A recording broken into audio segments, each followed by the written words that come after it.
Welcome to another episode of The Brand Called You, a podcast and podcast show that brings you leadership lessons, knowledge, experience, and wisdom from hundreds of people from around the world. I am your host, Ashutosh Garg, and today I'm delighted to welcome a very, very accomplished marketing guru from Dubai, UAE, Mr. Soumya Saklani. Soumya, welcome to the show.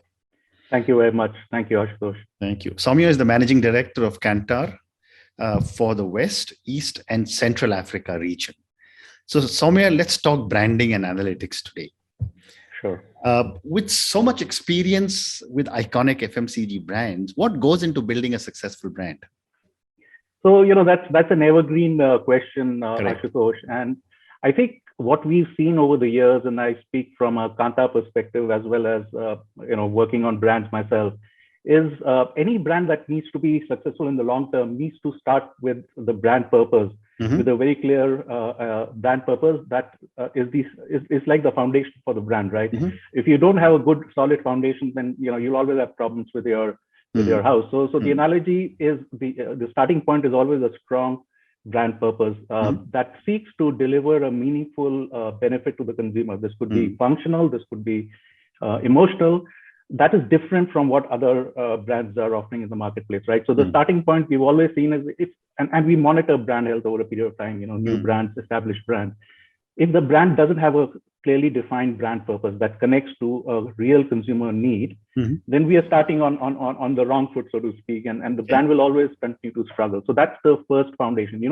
We used to say this many years ago. I don't know if this is still a phrase used much. Is there a gap in the market, and is there a market in the gap, right? So is there a particular consumer need that is not being met by existing brands, and is that need large enough for a brand to play a meaningful role in? So that's the first, I guess, starting point. The second thing that we observed, and I've observed as well, is brands that tend to have a longer term view of and a longer term commitment.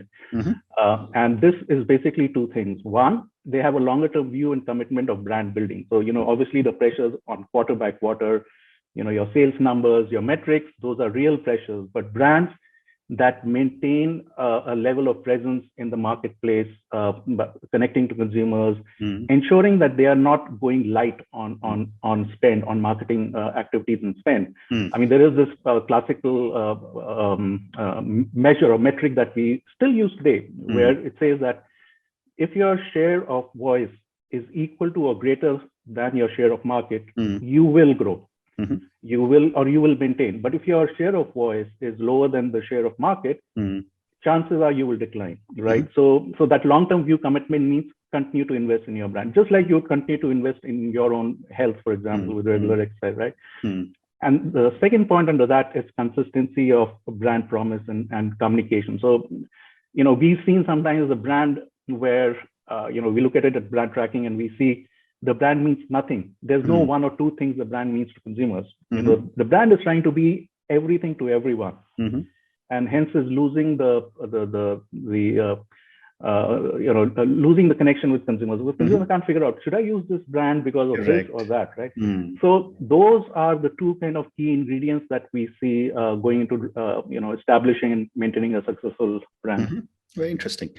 So, Soumya, you are also the lead for holistic brand guidance for your organization.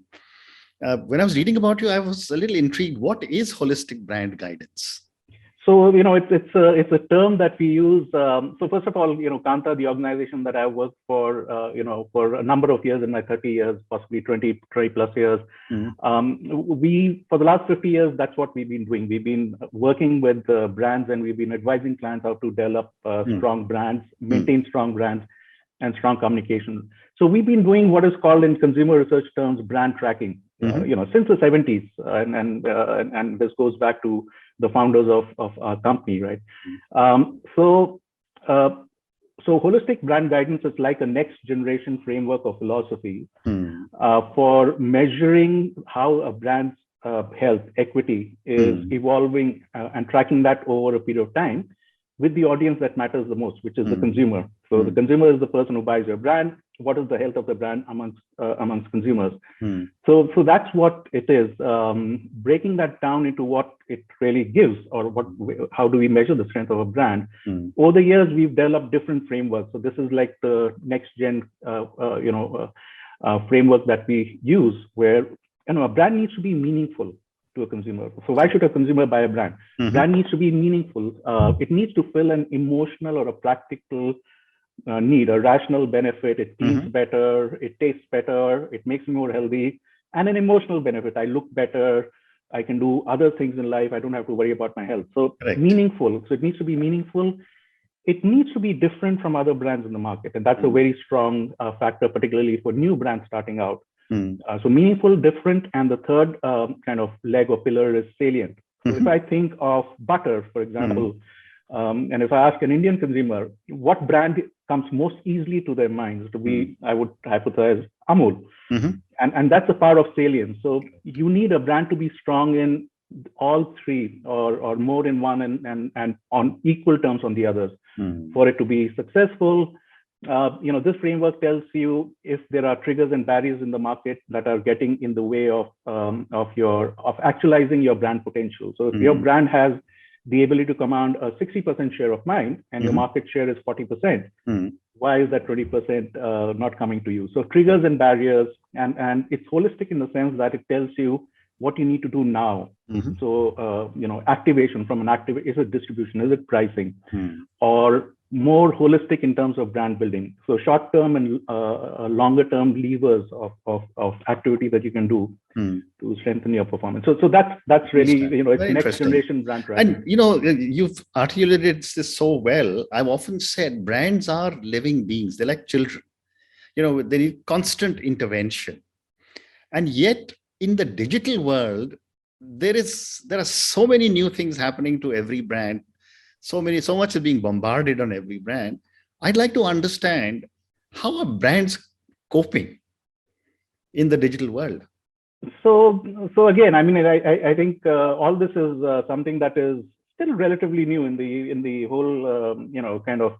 If you look at branding and brand building, this is something that's kind of come in the last 10 years and so, and really increased since then. It's an exciting and challenging world. I think, I started in the old times when it was static. Brands, did one or two campaigns in the year and they were planned in advance and things like that, versus now where a brand has to be 24/7 on. And hence, there is a danger. So the good thing is that there are a lot more levers to push and pull. So earlier it was just traditional media, below the line, above the line. Now the digital world, has two different dimensions. Has the e-commerce dimension, where you can connect and sell through this channel, which is increasing obviously with the pandemic as well. But importantly, and this is where most marketers don't understand or realize the power of this whole digital world. It is a channel to influence. It is a channel to inform. And when we look at how consumers behave, they will sometimes buy something online, and that's fine. That's a straight path, into purchase, into the end goal. But sometimes they will research, and they will still go to a traditional, shop and buy. Correct. So brands need to understand that the e-commerce or the digital world is a lot more about ensuring that your visibility and presence in the digital world is in harmony with your presence and your propositions and everything in the offline world. And indeed, that consumers can look at reviews and ratings, because that's what consumers are now able to access. They can look at prices. I was in a shop in December in Delhi, and a man walked in and he asked for a little charging wire for a mobile phone, and the shopkeeper said, "This is for 300." He said, "No, this is actually for 250 on this side." And so that's where you are facing, as both a retailer and as a brand, challenges and opportunities, right? So yeah, it is an exciting world. It's a more level playing field world. So big brands, earlier you could rely on the power of your brand, the power of your distribution and your network and your years and years of brand building and awareness and saliency. And here comes today a small player who is listed on Amazon, for example, and they can start eating your share. So it's an exciting world. Absolutely. Which then brings me, Soumya, to the next question, which is the brand manager. When we were all growing up, late 20s, early 30s, the role was very different. It was coordinating with production, making sure the goods were as we needed, working with your finance people and the marketing director on pricing, working with the agency to make sure that the communication was okay. And then distribution was a small part of it. And then every time the marketing director was visiting the market, the brand manager's job was to make sure that his products are very prominently displayed. So the marketing director feels that. Today, with digital media, with large e-commerce platforms, I'd love to get your perspective on how has the role of the brand manager changed? So, as you were saying, earlier, more static, more predictable, limited levels of influence and control, and fast track to today. Again, I think it's a fantastic time to be in the role of a brand manager if you really want to learn things 24/7 and 360 degree. I think there are some pressures on the brand manager of today's world, and that is balancing, I think, the short term versus the long term. So there is both a short term pressure on sales, because now everything can get monitored really in real time. Otherwise, the good old retail audit or consumer panel report would come once every 3 months. You'd get sales feedback from your people on the ground once every month or something like that. Now it's real time. So where it is challenging is that the brand manager now has to work with a lot of short term pressures or inputs that they need to react to. But this is where the role of the brand manager as a brand custodian for the number of years that they are managing the brand is also important. I think earlier people had the liberty, brand manager had the liberty to be a more strategic and less tactical. Today they have to balance this tactical short term, what do I need to do for the brand now, versus still brand building, because again, our research has shown over the years that the power of the brand is not going away. Brand building is still important, and the role of the brand manager is like he's the brand, he or she is the brand custodian. He's like the police, he or she is like the police, to kind of say, guys, that's fine, but I still need to invest in building my brand, because look at what's happening to my equity or my imagery. And I should resist the urge to reduce the price by 30% because the competitor is doing it, because that will hit me in the long term. So there's that pressure. There's obviously overload of information as well. And this is where you need to be in a mindset where ideally you're supported by your research partners in a manner where they are able to show you the metrics that matter, in dashboards. You can very quickly look at numbers and very quickly make sense of green, yellow, orange. My sales are going down, but that's because of, is it a distribution problem, or is it a pricing stock out problem, or is it a consumer image issue that's happening, and so forth. So you really are, it's almost like you're a pilot in the modern airplane and cockpit, where you're looking at all these controls and adjusting real time what's happening with your brand. Very interesting. So before I move to another section, I wanted to ask you one more question. There are some brands that last 100 years and continue to be occupying the top of the mind share for the consumer, share of top of the mind of the consumer. And there are some which have an incredible run for a year, 2 years, 3 years, and then they die out. What is the differentiating factor between sustainable brands and brands which are like a flash in the pan? So, I mean, we talked about brand purpose, and that's a factor. We've talked about long-term view and commitment. That's another factor. I think what we are seeing is innovation. So innovation has always been important, but in today's world, competition can come from anywhere, anytime, very quickly, particularly as you talked about the digital world. You can have a small player suddenly eating your share, and you can have a number of these small players eating your share. Earlier, it used to be one competitor that I need to deal with. So brands need to be constantly innovating, and they need to be innovating through understanding, through having a finger on the consumer pulse.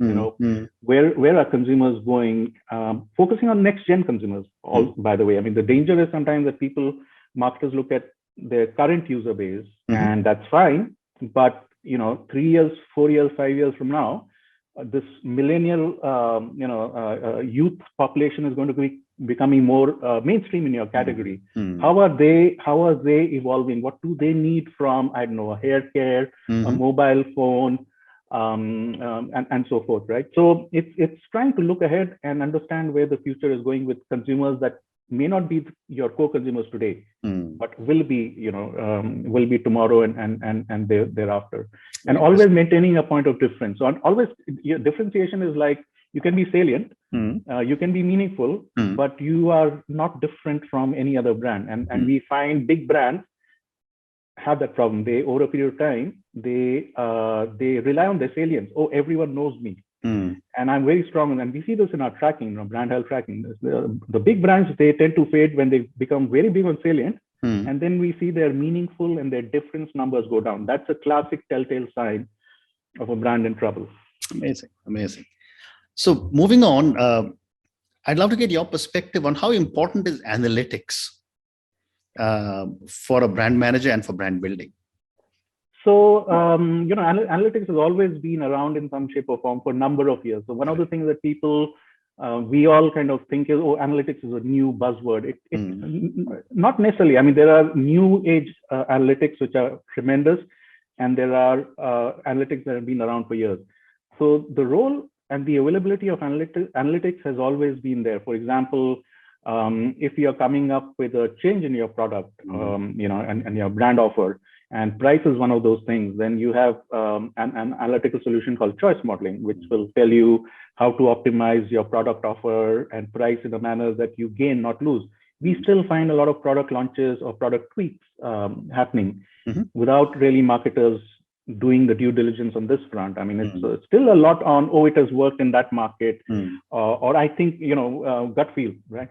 So even for the, I would say, base level analytics that have been around for years, market mix modeling, total marketing ROI, these have been around for years to tell you which marketing lever is doing what in terms of your brand performance.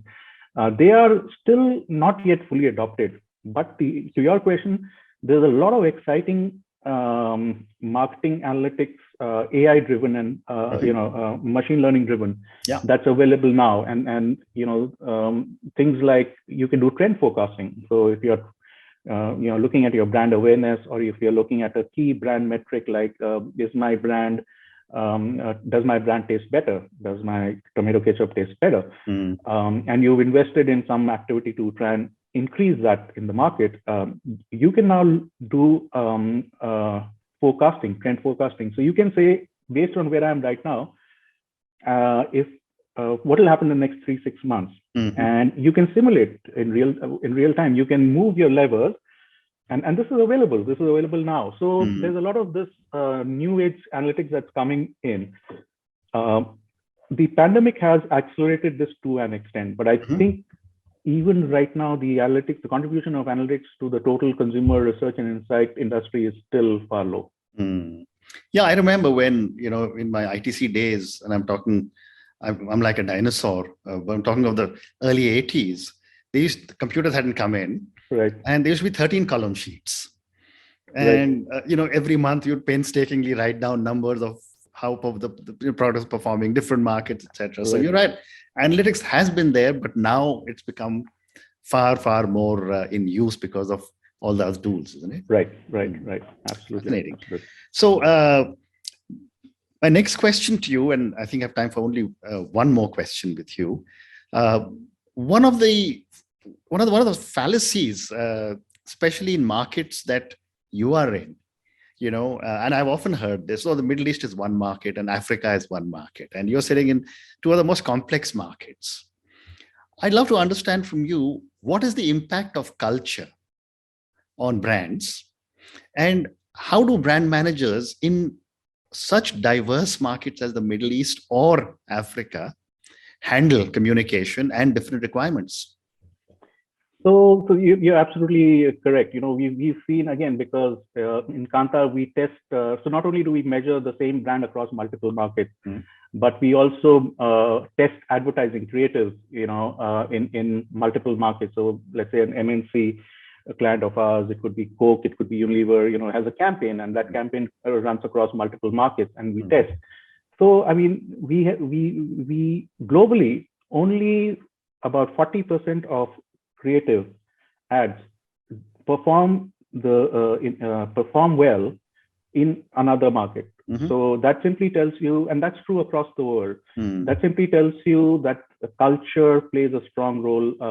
What is humorous, what is relevant in one market is different from the other. And your question about the Middle East and Africa. I mean, Africa is 54 countries. People look at Africa as one. Africa is 54 countries, and I can tell you from experience, having lived in Ghana, Kenya, Nigeria, and worked across the continent. Ghana and Nigeria are right next to each other, but there are poles apart in terms of culture. So Nigeria is a lot more, there's a Hofstede dimensions, which is very, very, very useful as a way to map different cultures. Nigeria is more individualistic, more ambitious, more masculine, whereas Ghana is more community-oriented, less keen on things changing very quickly. So clients will come to us and say they've got a brand or a product or they've got an ad. And can I, it worked in South Africa, which is Africa. Can I, run it in Kenya? And we test and we show results polar opposite. So culture does play a strong role in ensuring your brand is relevant in the context. And we actually see local brands doing very well in Africa and the Middle East because they are local. They are more able to, fit the context real time in terms of evolving consumer attitudes a lot better than some of the international brands. And it'd be interesting to get a perspective on some examples, maybe from Africa and the Middle East.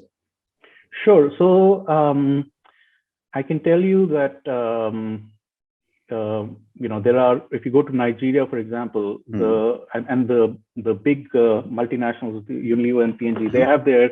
So in the detergent category, for example, they have their brands there, which they've been building and investing for years and years. But the leading brand is a brand called Soklin, which ironically is from Indonesia. Okay.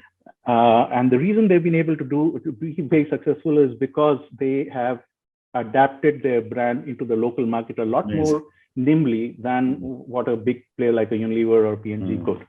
And like that, there are hundreds of examples of local brands. I'm sure.